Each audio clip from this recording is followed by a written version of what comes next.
The birthday cake had 47 candles on it, one for each floor of the Ashford Grand's rooftop terrace, or so the hotel's event coordinator had joked when she set it down. Emily Callahan had not laughed. She had been too busy checking the elevator bank, too busy watching the gold-paneled doors for anyone who might ruin the careful architecture of the evening she had spent 6 weeks building. She had not expected her father to ruin it. She had not even invited him. Emily Callahan was 24 years old, and she had learned, in the 3 years since she'd left Denton Falls for the city, that the world rewarded people who looked like they had always belonged. She was good at looking like she had always belonged. Her apartment was in Midtown, a studio she could barely afford on her analyst salary at Hargreave Capital, but she had furnished it with the careful precision of someone building a stage set, a single oversized art print from a gallery opening, a brass floor lamp that caught the light just right. Books arranged not by genre, but by spine color. Everything in her life, she had learned, was a form of communication, and what Emily communicated, deliberately and exhaustingly, was that she had not grown up in a 2-bedroom rental in Denton Falls with a garage that smelled of machine oil and a father who came home every evening with grease under his fingernails that he could never fully scrub away. Her father's name was Jack Callahan. He was 53 years old, 6 feet of quiet and callous and patience. He had been a machinist for 30 years, the kind of man who could hear a mechanical problem before he could see it, a faint vibration in a gear assembly, a half-second delay in a hydraulic press, a sound so subtle most people would have called it silence. He worked at Meridian Industrial Services, a mid-sized shop on the east side of Denton Falls, and he had worked there since Emily was 2 years old, since the year after her mother, Carol, had been diagnosed with the illness that would take her slowly over the following decade. Emily did not talk about her mother either. The grief was too old and too private to share with people who would have nodded sympathetically while already thinking about something else. What she did, instead, was invent a version of her father that fit the world she was trying to occupy. She told people he was in engineering. She told people he was semi-retired.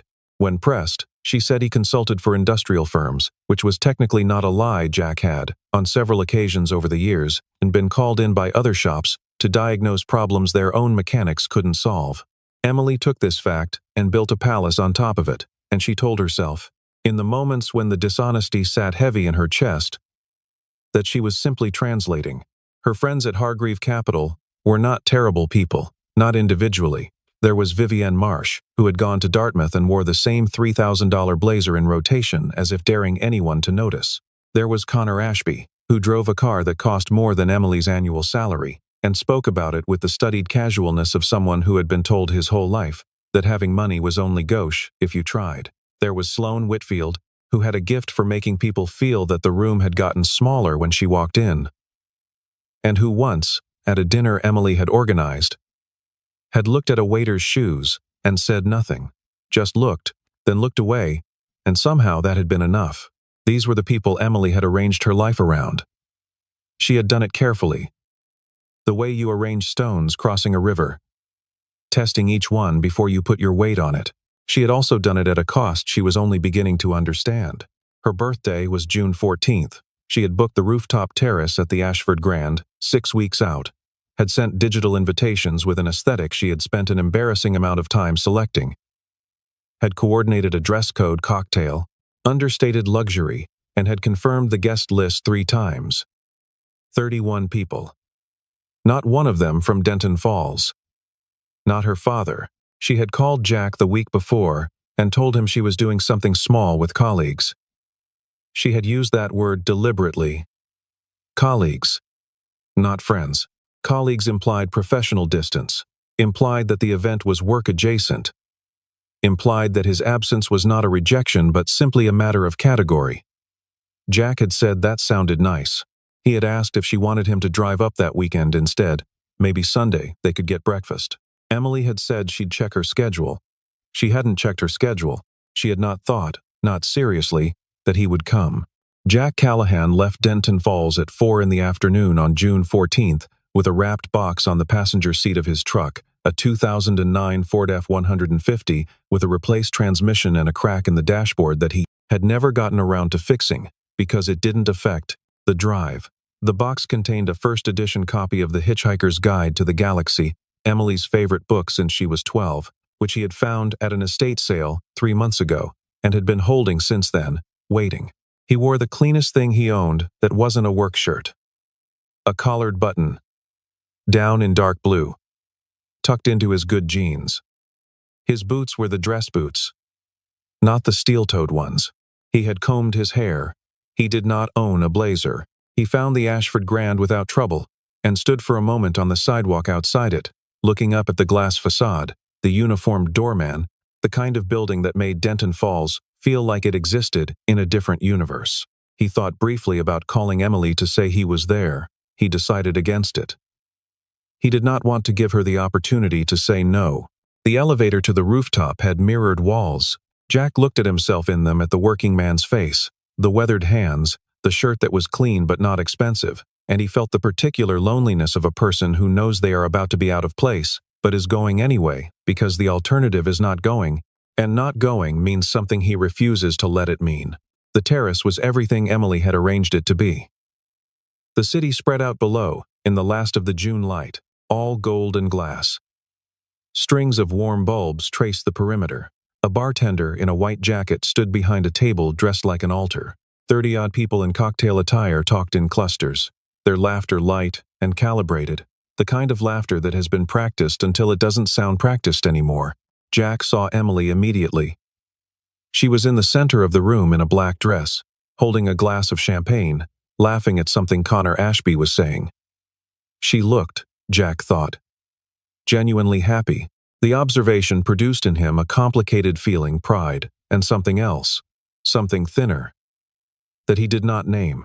She saw him at almost the same moment. He watched her face travel through several expressions in rapid succession, like channels being changed. Recognition, surprise, and then something that compressed itself quickly into a flat, controlled calm that was worse than either of the others. She came to him, "Dad." Her voice was low and even. "What are you doing here?"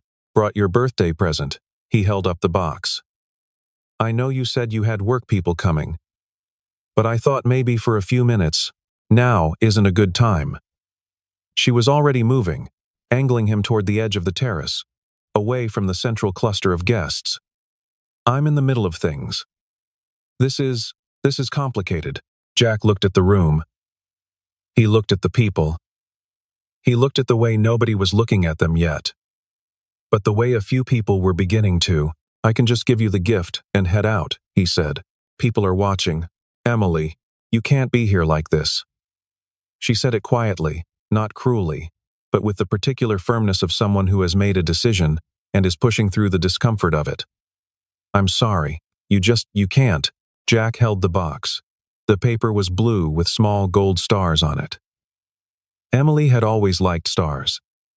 He had wrapped it himself, 3 times, because the first 2 attempts had looked wrong. "Okay," he said. He did not raise his voice. He did not say the things a person might have been forgiven for saying. He stood there with his daughter's birthday present in his hands and said okay, and that single word contained everything: the 4-hour round trip, the first edition book, the dress boots, the combed hair, the hope he had not quite let himself articulate even to himself, and he absorbed it quietly, the way a structure absorbs load, spreading the weight so it doesn't show. He turned toward the elevator. He had almost reached it when Connor Ashby's voice carried across the terrace, curious and carrying the easy confidence of a man who has never had to worry about being overheard. "Hey, Emily, is that the maintenance guy? Did you order something fixed up here?" Laughter, light and reflexive, from 2 or 3 people nearby. Jack stopped.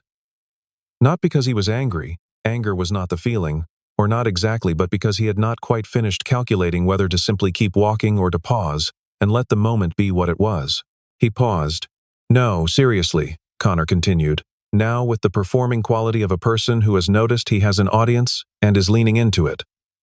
"Sir, are you here about the HVAC? Because there was a weird rattling earlier." More laughter. Sloane Whitfield said, almost to herself but not quite.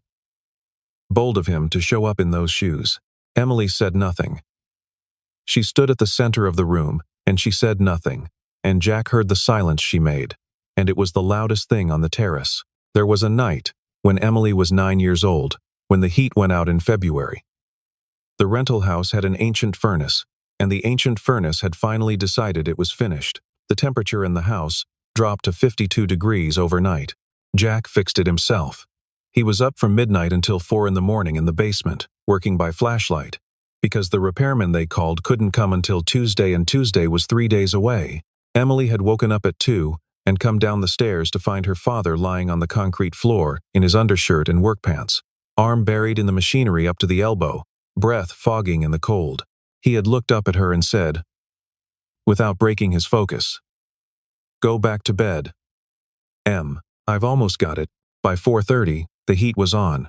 She had stood at the top of the stairs and listened to the furnace kick to life and felt, at 9 years old, a love so physical it was almost frightening, the certainty that her father could fix anything, that nothing was permanently broken while he was there. She had stopped feeling that way somewhere around 16. Not because Jack changed, but because she changed, because she began to understand, with the dawning and merciless clarity of adolescence, that the world outside Denton Falls ran on a different currency than the one her father dealt in. That capability and worth, in the language of the world she was being invited into via standardized tests and scholarship applications and college visits, were not the same thing. That the skills her father had, real, irreplaceable, the kind you developed over decades of patient attention, did not translate into the social grammar she was learning to read. She had not fallen out of love with him. She had begun, instead, to love him secretly. The way you love something, you are ashamed to claim. Carol Callahan had died when Emily was 14. Breast cancer, diagnosed late because she had put off the appointment twice, and then a third time, each delay its own complicated story of cost and inconvenience, and the particular way people who are used to managing put off the things that require someone to manage them. Jack had sold his stake in a small parts manufacturing partnership he'd helped build over 7 years, sold it fast, below value, to cover the treatment costs that insurance wouldn't reach. Emily hadn't known about the partnership until years later. She hadn't known about the sale until later still. What she knew, at 14 and 15 and 16, was that her father worked more, that he was quieter after Carol died, not in a broken way but in a settled way, like a man who has located the bottom of something and made his peace with the depth, that he was always there at her school performances, at her graduation, at the day she left for college, standing beside the truck with his hands in his pockets and his eyes bright, telling her she was going to do great. She had called him every Sunday for the first 2 years of college. Then, every other Sunday. Then, once a month. The calls got shorter as her life in the city got bigger, as the distance between Denton Falls and where she was trying to go felt less like geography and more like a gap she was constantly, consciously widening. She had told herself this was growth. She had told herself it was necessary. She had not told herself what it cost him. She had not thought very carefully about that. Connor Ashby was 27 and had never, in his life, been made to feel small by anyone he didn't respect. Which meant he had never been made to feel small at all. He had the specific confidence of someone who has been told his whole life that his instincts are good and his judgment sound, and so he moved through rooms with the unhurried ease of a man who has never once considered that he might be wrong about what something means. He looked at Jack Callahan and saw old jeans, a department store shirt, boots that had not cost enough, hands that were too large and too marked to belong here. He assembled these details into a conclusion that required no effort and no revision, because the conclusion was the same conclusion he always reached, and it had always, in his experience, been correct. "So really," he said, setting his glass on the railing and turning fully to face Jack with the performative generosity of someone who has decided to be gracious toward a person beneath them. "What is it you do? I'm curious." "Machinist," Jack said. His voice was even. Right. Connor nodded slowly, as if absorbing news. "So that's skilled work, yeah? Like, you must make decent money. I've heard the trades pay well these days, with the shortage and everything." The tone was the thing. Not the words, which were technically neutral, but the tone, which contained the word these days, like a small knife. The implication that this was a recent surprise, that skilled work paying well was a novelty requiring acknowledgement. Vivienne Marsh had drifted over. She looked at Jack's hands, which were resting at his sides, and her expression was the one Sloane had worn, not disgust exactly, but the particular withdrawal of a person who has decided something is not relevant to her. "You must be Emily's." Vivian trailed off, leaving the sentence open in a way that was somehow worse than finishing it. Her father, Jack said. A brief recalibration moved through the small cluster of people nearest them. Emily was 15 feet away. She had not moved toward him. Emily's dad, Connor said. And now his tone shifted into something even more aggressively friendly. The kind of friendly that is a way of controlling a situation. That's great. She's never mentioned well, she's always so private. Emily, you know how she is. He paused. She said you were in engineering. Jack looked at him for a moment. He said, I work on machines. Sure. Connor picked up his glass again. So you drove up for her birthday? That's a hike. From where is it? Denton something? Denton Falls. Right. Connor smiled. Must have been a long drive in the truck. He had seen the truck from the terrace when Jack arrived. He said this to remind Jack that he had seen the truck from the terrace. The truck, in Connor's calculus, was a closing argument. Across the room, Emily heard Denton Falls and felt something cold move through her. She put her glass down on the nearest surface. She should have crossed the room. She should have moved the 3 seconds it would have taken to stand beside her father, to introduce him properly, to place herself between him and what was happening. She knew this, clearly and completely, in the part of her that was still the girl who had stood at the top of the basement stairs listening to her father breathe cold air in the dark and thought, nothing is broken while he's here. She stayed where she was. Connor said, you know, I've always thought there's something almost romantic about the trades. Like, really tangible work. Must be satisfying, right? Getting your hands dirty. The phrase, getting your hands dirty, landed where he intended it to. Jack held his daughter's birthday present and did not respond. He looked once toward Emily, a single, quiet look that asked nothing and said everything, and then he looked back at Connor and said, I'm going to head out. He turned toward the elevator. Behind him, Sloane said something that made Vivian laugh. He did not hear what it was. The convoy arrived at the Ashford Grand at 8:53 in the evening.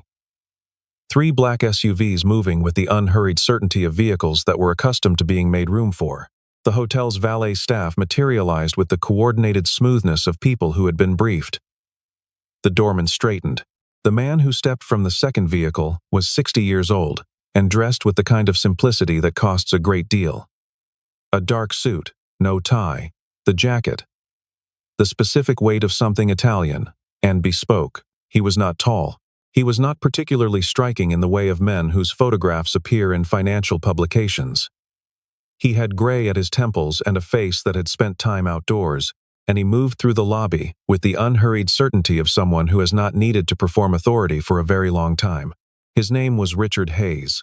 He was the chairman and founder of Hayes Industrial Holdings, a conglomerate with manufacturing interests in 11 countries, and he was worth, depending on the quarter and whom you asked, somewhere between $4 and $6 billion. He was also, technically, not booked for anything at the Ashford Grand that evening. He was here because his assistant had mentioned, while reviewing the evening's calendar, that the Ashford Grand was hosting an event on its rooftop, and because Richard had a meeting earlier that day at the firm on the 17th floor of the building next door, and because he sometimes, when he was in the city without a dinner engagement, simply liked to have a drink somewhere high up and look at the lights. He stepped from the elevator onto the rooftop at 8:56. He saw the party, noted it with the incurious half-attention of a man who has attended more parties than he can remember, and moved toward the bar. He was halfway across the terrace when he stopped. He stopped because he had seen something he had not expected to see. A man in dark jeans and a collared shirt, standing near the elevator bank with a gift-wrapped box in his hands, in the process of pressing the down button. A man whose back was to him, but whose posture, the particular set of the shoulders, the way the head sat on the neck, was immediately and completely recognizable. Richard Hayes crossed the terrace in 12 steps. He put a hand on the man's shoulder. Jack Callahan turned. Whatever expression had been on his face when he turned, the flattened, controlled expression of a man who has absorbed something and is in the process of walking quietly away from it, changed. It opened, slightly, not with surprise exactly, but with something warmer and less guarded than what had been there before. Richard, he said. My God. Richard shook his head. Not with disbelief, but with something closer to feeling. He took Jack's hand and held it. I have been trying to find you for 2 years. The terrace had not gone quiet. Terraces don't go quiet. There are too many conversations, too many separate gravity wells of sound. But something shifted in the room. The way a room shifts when its center of gravity moves. Heads turned. The shift traveled outward from where Richard Hayes was standing, because everyone on that terrace knew who Richard Hayes was, and nobody who knew who Richard Hayes was had ever seen him look at a man in department store clothing the way he was looking at this one. Connor Ashby turned. His expression was pleasant, waiting for information. Vivienne Marsh turned. Sloane Whitfield turned. Emily turned. Richard Hayes looked at Jack Callahan with the attentiveness of a man who is making up for lost time, and he said, loud enough to carry, "It's good to see you, boss." The word landed in the room like something thrown. Boss. Not as a title, not with irony. With simple and straightforward warmth, the word of a younger man acknowledging an older one. The word of someone who has not forgotten where things started. Emily stood 15 feet away and felt the floor of her carefully constructed world tilt beneath her. Richard Hayes took Jack's arm and steered him, gently, toward the seating area at the terrace's edge, the good chairs, the ones with the best view, the ones Emily had reserved for the inner circle of her evening. He sat down across from Jack, with the focused attention of a man who does not multitask emotions. Around them, the party had not stopped, but had reorganized. People were listening without quite looking like they were listening. Connor Ashby had drifted closer. I heard you were still in Denton Falls, Richard said. Still in Denton Falls, Jack confirmed. Still at Meridian? Shop manager now. Have been for 8 years. Richard looked at him for a moment. Then he laughed a real laugh. Short and private, and not for anyone else's benefit. Of course you are, he said. Of course. He turned, slightly, in his chair. He was aware of the room. He had been aware of rooms his whole adult life. It was one of the things that had made him successful, the calibrated awareness of who was listening and what they were hearing, and he made a decision, in the way he made decisions, quickly and without visible deliberation, to say the next thing loudly enough to be heard. This man, Richard said, taught me everything I know about how a machine works. Not metaphorically, literally. I was 22 years old, and I was trying to run a 2-bay automotive repair shop in Harrisburg that I had borrowed money to buy, and that was, at the time, 6 weeks from closing. I couldn't afford to hire a real mechanic. I hired Jack Callahan instead. He was 25.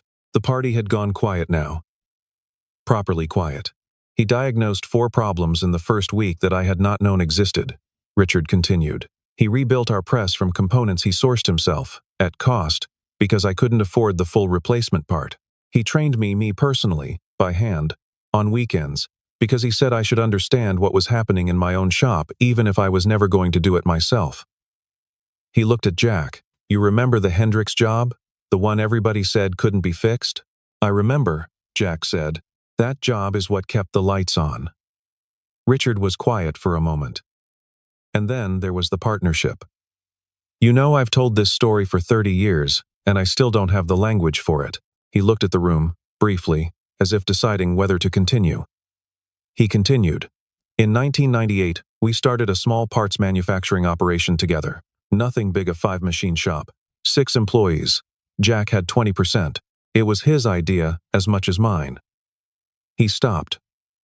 His wife got sick. You all know what that costs. You know what insurance covers and what it doesn't. Jack sold his stake back to me in 3 months, at whatever I could afford to give him, which was not what it was worth, and he never once mentioned it afterward. Not once. Not when the company grew. Not when it became something else. Richard shook his head. I have sent him a check every year since I had the money to send it. He sends them back. Jack said nothing. He was looking at his hands. He sends them back, Richard repeated, for the room, every single one.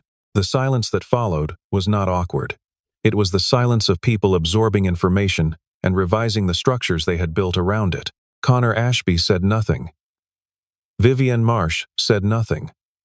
Sloane Whitfield stood with her champagne glass at her side and looked at Jack Callahan with an expression that was not quite anything she had words for. Emily pressed her back against the terrace railing and felt something break open in her chest, not cleanly, the way glass breaks, but slowly, the way ice does, the fracture spreading in all directions at once from a center point she had not known was under stress.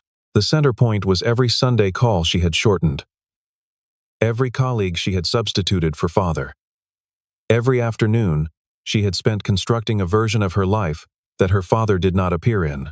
The center point was 15 minutes ago, when she had stood across the room and said nothing.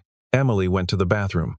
It was the only place on the rooftop with a door that closed, and she needed a door that closed. She stood at the sink and ran cold water over her wrists and looked at herself in the mirror. She was 24 years old in a good dress at her own birthday party, and she had just watched her father be introduced to 30 people as a legend, as the foundation of a billion-dollar fortune, as the man a billionaire called boss, and she had spent the last hour trying to make him invisible. The memories came in no particular order, with the brutal randomness of things you have been not quite suppressing for a long time. Her father lying on the basement floor at 2 in the morning in February, fixing the furnace by flashlight because Tuesday was too far away. Her father sitting at the kitchen table with her science project at 11 at night, not doing it for her but asking the right questions, patient as a man who has all the time in the world until she found the answer herself. Her father driving 4 hours round trip to bring her spare laptop charger when hers broke the night before a major presentation because she had texted him in a panic, and he had not once said this is inconvenient or can you find another way. He had just said I'll leave in 20 minutes. Her father standing in the driveway on the day she left for college, with his hands in his pockets and his eyes bright, saying you're going to do great, saying it simply and completely, the way he said everything without performance, without reservation, as a statement of fact. She thought about the steak he had sold. She thought about the checks that came back unopened. She had built an entire architecture of omission around this man. She had told people he was in engineering. She had said colleague event to avoid inviting him. She had stood 15 feet away and watched Connor Ashby speak to him with the casual condescension of someone who has never questioned his own calibrations, and she had not moved, and she had not spoken, and the silence she had made was the specific silence of a person choosing not to claim someone. The worst part, the part that sat in her chest like a weight that would need to be carried for a long time, was that she knew he had known. He was not a man who missed things. He had looked at her once, across that terrace, with a look that asked nothing and said everything. And then he had turned away. Not with bitterness, with the particular dignity of a man who has decided to spare the person he loves the discomfort of his own pain. She put her hands on the sink and breathed. Then she dried her hands, straightened her dress, and went back out. By 10 o'clock the party had shifted. Not ended, the champagne was still flowing. The city still spread out below but shifted. Changed in some fundamental atmospheric way, like a weather system that has moved through. The people who had laughed at Jack's boots were now distributed around the terrace in various configurations of recalibration. Connor Ashby had spent 20 minutes in animated conversation with Richard Hayes, and had emerged from it visibly chastened, which was, Emily thought, probably as good as it was going to get. Jack himself had left at 9:15. He had said goodbye to Richard.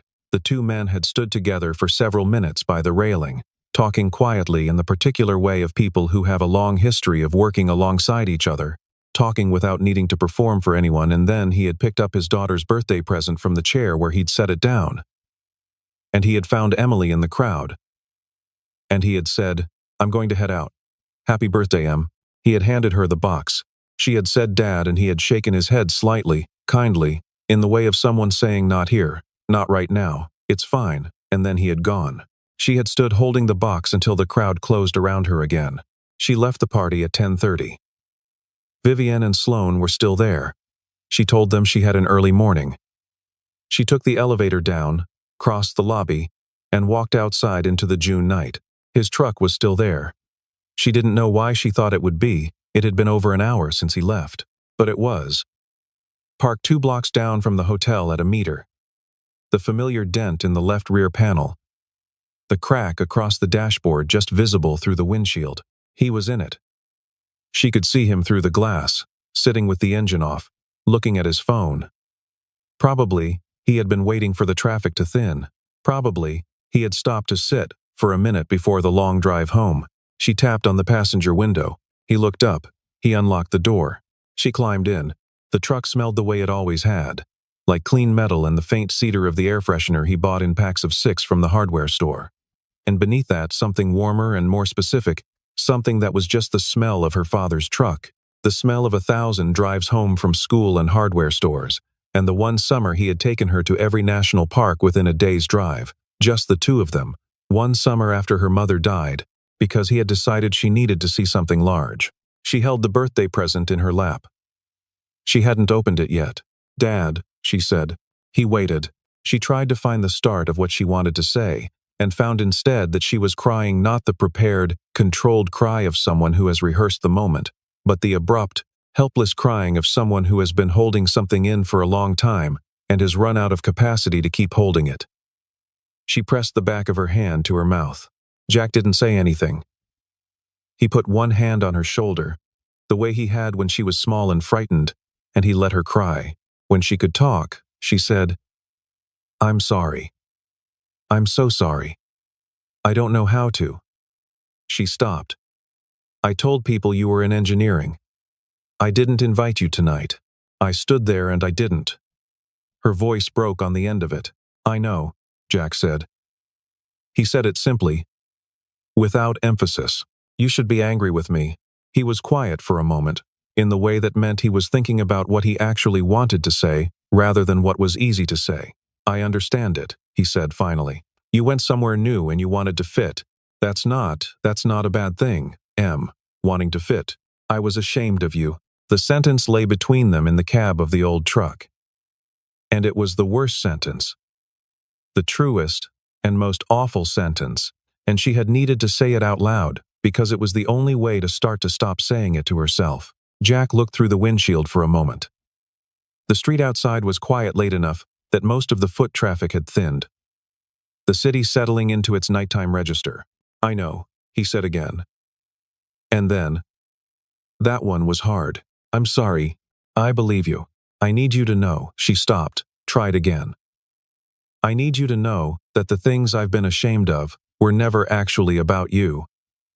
They were about me, about what I was scared of, about what I thought it meant about me, about my chances if people knew where I came from. I made you smaller so I could feel bigger, and that is—" She pressed her hand to her eyes. "That is the worst thing I've ever done." Jack was quiet. She waited for him to absolve her, which is what she wanted, which is what she had told herself she needed. He didn't. Quite. What he did instead was more complicated and more valuable. "There's something I want to tell you," he said. "Not about tonight. Just something I've been carrying, and maybe should have said sooner." She turned to look at him. "Your mother and I used to talk about what it would mean for you to have a different life than the one we had. Not better, we never said better, because I don't think it's better or worse, I think it's different. But we wanted you to have more options." That was the word she used. Options. He looked at his hands, at the weathered knuckles, and the healed cuts, and the permanent traces of a working life. "When you started pulling away, when you stopped talking about home, stopped calling so much, I told myself that was the trade. That you needing to build distance from where you came from was part of you building the options we wanted for you." He paused. "But somewhere in the last year or two, I started wondering if that was true, or if I was just telling myself a story that made it easier." The honesty of this, its clarity and its cost, hit Emily somewhere she had not expected. "The hardest thing tonight," Jack said, "wasn't what your friend said about my boots.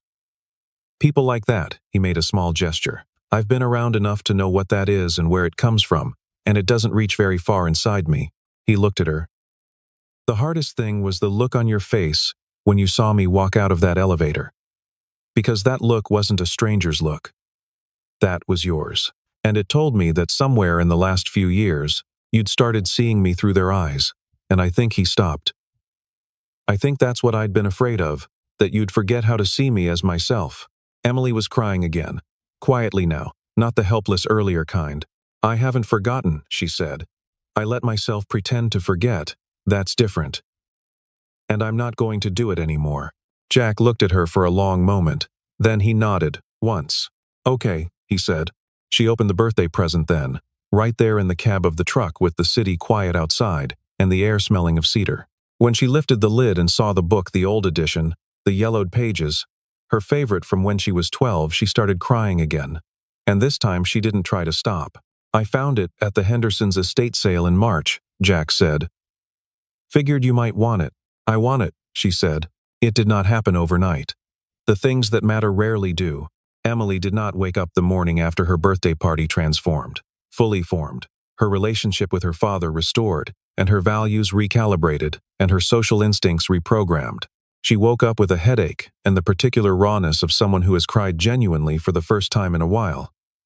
And she made coffee and sat on her floor and thought for a long time. She called Jack that afternoon. He answered on the second ring, the way he always did, as if he had been expecting it without waiting for it. "Did you get home okay?" she asked. "Got in around 1:30. Traffic cleared up past the toll." "Good." She sat with the coffee mug between her hands. "I want to come down this weekend. If that's okay, it's always okay.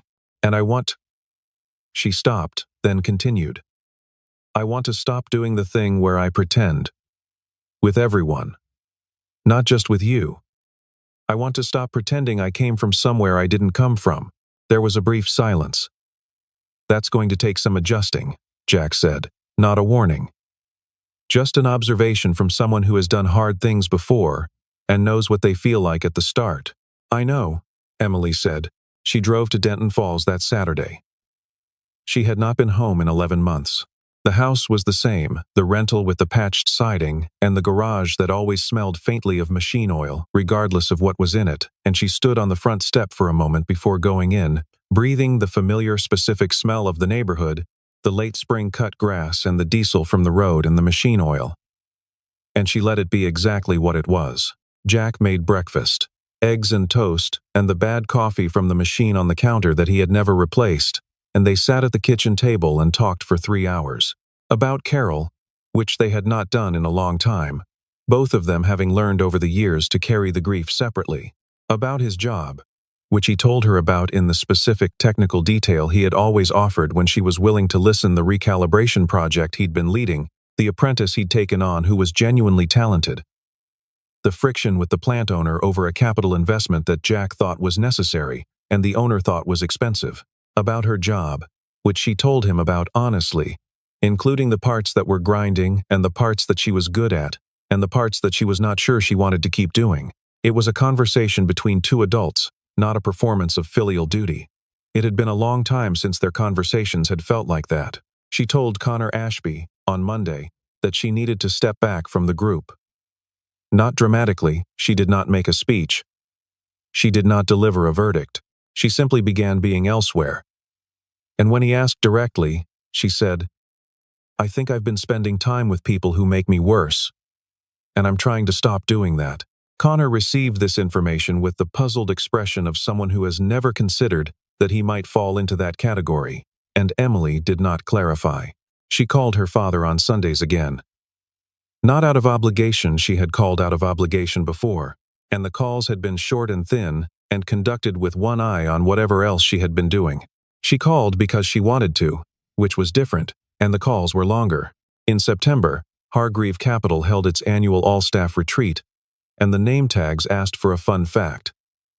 Emily wrote, "My dad is a machinist and knows how to fix literally anything. He taught me what actual expertise looks like. It was a small thing. It cost her nothing and produced in her, when she looked at it, something she recognized as pride." Richard Hayes called Jack in July.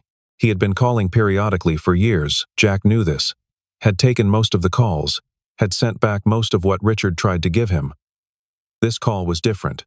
Richard had a specific offer. He was building a training and apprenticeship division within Hayes Industrial Holdings, a program designed to develop skilled trades workers from community college partnerships, and he wanted Jack to help design the curriculum, not as an employee, as an architect. He could do it from Denton Falls. He could do as much or as little as he wanted. He would be paid for his time at a rate that Richard specified, which was more than Jack had made in 5 years at Meridian. Jack said he'd think about it. He called Emily that evening and told her about the offer. She listened without interrupting, which she had been working on. "What are you thinking?" she asked when he finished. "I'm thinking I like what I do," he said. "I like being in the shop. I like working with the apprentice I've got now, kid named Marcus. He's got real instincts. I'm not sure I want to trade that for an office project, even a good one. You could probably do both." Maybe. What would feel right to you? She asked. Not to Richard, not to anyone else. To you. There was a pause. I'd want to design it properly, he said. Not a program that looks good in a press release. One that actually produces people who can do the work. I'd want approval over the curriculum. I'd want it to be built around real shop time. Not classroom theory. Tell him that. He'd probably say yes. Then tell him that. Jack did, eventually. He and Richard spent 3 months on the phone, and in occasional meetings working out the parameters, and in November Jack signed an agreement to serve as curriculum director for the Hayes Trades Initiative on a part-time consulting basis. He kept his job at Meridian. He kept his shop.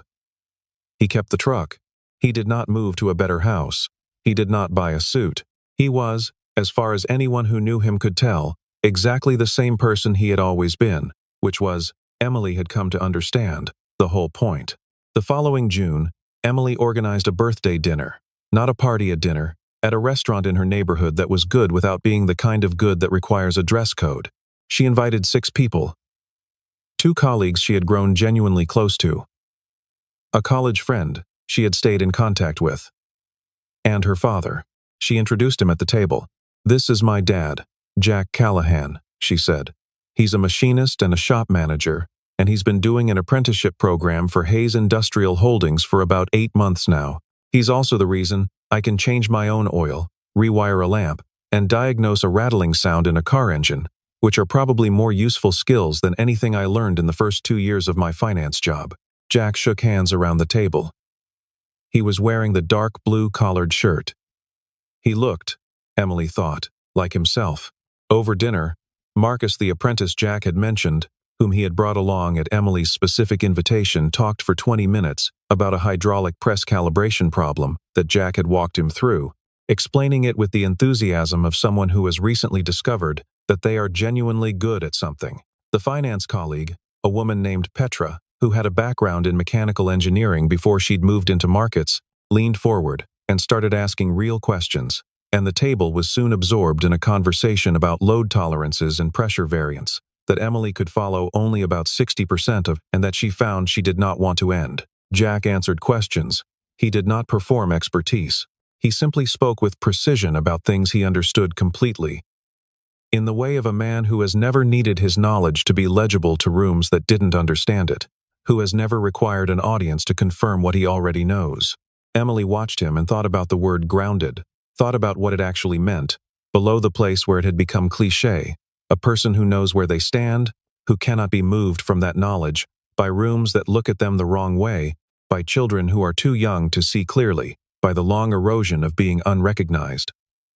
A person who has done the work for so long and so honestly that the work itself has become identity, and identity cannot be revoked by strangers with expensive shoes. She had spent 3 years trying to build something that her father had built without trying. Over 30 years of early mornings in cold basements and machines that needed to be understood from the inside out.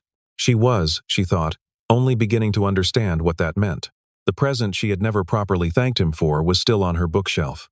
The Hitchhiker's Guide to the Galaxy, first edition, 1979, spine intact, pages yellowed at the edges, with a small piece of paper tucked inside the front cover in her father's handwriting. It said, "Happy birthday, Em. Don't forget the answer is 42. Love. Dad."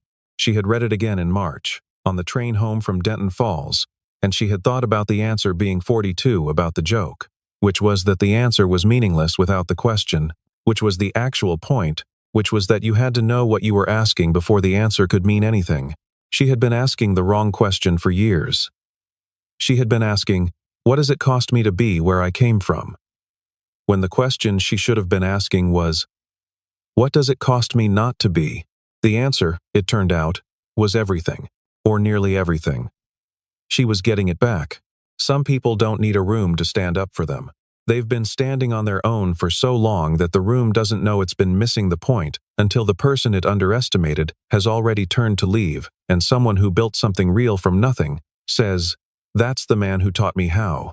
Emily had thought her father was too small for the world she was entering. What she hadn't understood, yet, was that the world she was entering was too small for him, and that he had never needed it to be larger, because he had always known exactly where he stood.